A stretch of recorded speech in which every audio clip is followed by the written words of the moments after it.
In this video, I'm going to show you how to set up the Control-R as a comprehensive MIDI controller and drum machine for Ableton Live. First thing you need to do is go to our website and download the Control-R installer, which will install the remote script and the Max for Live devices. There's the drum Steppr and the synth Steppr that allow you to set up your device as a drum machine and a comprehensive Ableton Live control surface. First thing I need to do once I have that installed is go to my MIDI effects, Max MIDI effects, and you'll see the Control-R modules. I'm starting here with a blank project to show you how to set it up. Setup is fairly simple, but it needs to be done in a proper order for everything to link together and work. Once I have a new project open, I'm going to find my drum Steppr and I'm going to put it into a blank MIDI track. Now the drum Steppr needs a drum rack in order for everything to work properly, and you'll see when I load it, it tells me that right away I need a drum rack. So the best thing to do is get an empty drum rack and place the sounds in individually. If you start off with a kit, it won't link everything up properly. There is a way to make it link properly, but you have to go to our wiki and read the instructions on that. So I'm going to go ahead and put the blank drum rack in and click that box, and you'll notice everything links up properly. Now in this example, I've already have a preset project made, and the project is going to include drum sounds from the default live installation, so I'm going to make available this project so you can download it and use in your own live set. The way I'm going to set this up is it needs to start from the bottom left to the top right. So it's basically the lowest note to the highest note in the drum rack, and you need to load the drum sounds in this way in order for everything to be linked up properly with your control surface.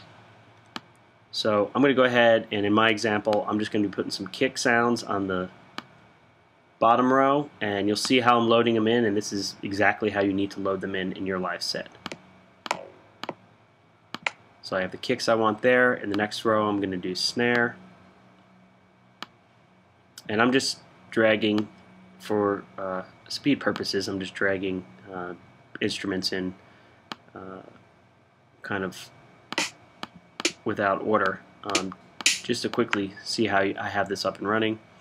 I'm going to go ahead and put some hi-hats and cymbals in the next row, and you'll see left to right on each row is how you're going to want to load everything in.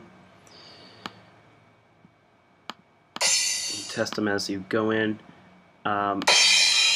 You know, the sound you hear there is not the final sound you'll get, because I'll show you in the second part of this video how you can manipulate the sounds. In the top row, I'm going to put some percussion in.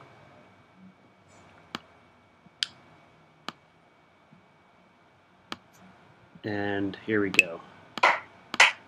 So I have my drum rack set up, and I'm ready to create some beats. Okay, the project we're going to be working with here is the project that I'll make available for this tutorial. And you'll see I have my Steppr loaded, and I have my drum rack. This drum rack is everything that is included with the default install of Live, so you'll be able to use this even if you don't have Live Suite. You'll notice here on the control surface I have some buttons illuminated. These are for track control and transport. In order to get started here, I just need to press play, and that will load up my sequence. Now you'll see I already have a preloaded sequence here, so I'm going to go ahead and clear that out so we can start from nothing. So you'll see I have the BPM, and it's following my sequence here. First thing I'm going to do is put a kick drum in.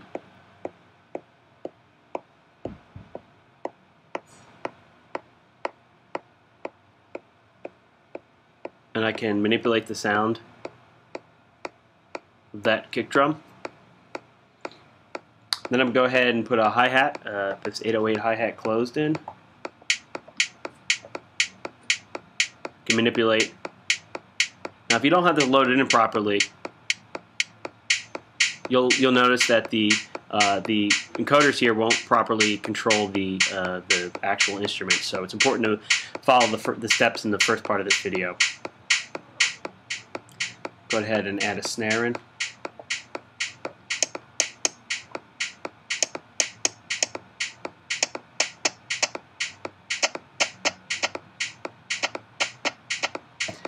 I'm going to add some percussion in here.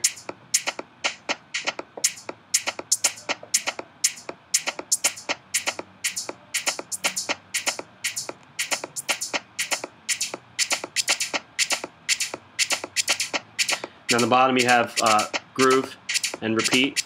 Now if you hold down you can change the size of the repeat.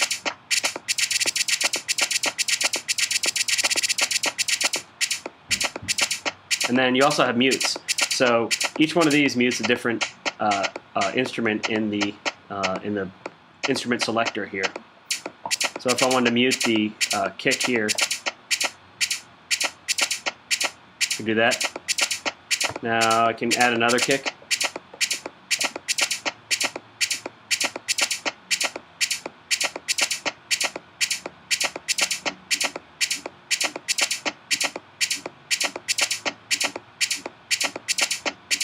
Now if I want to hear that kick over everything else, add that kick here, I could just mute everything. Solo this kick.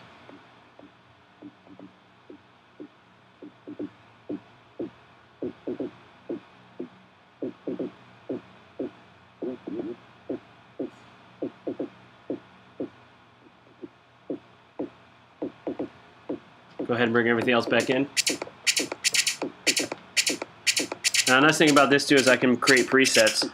So I can say this is a preset, and I can have different presets here. So I have this as my first preset, and now I'm going to add a couple other kicks. Let's make this bass heavy.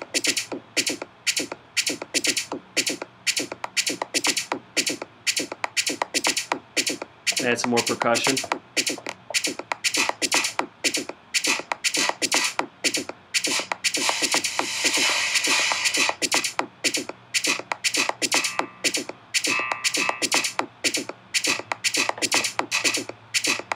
And I'm going to save that as a preset.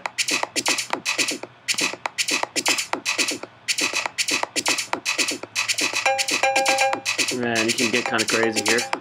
Say this is a preset. And I can scroll through the different presets.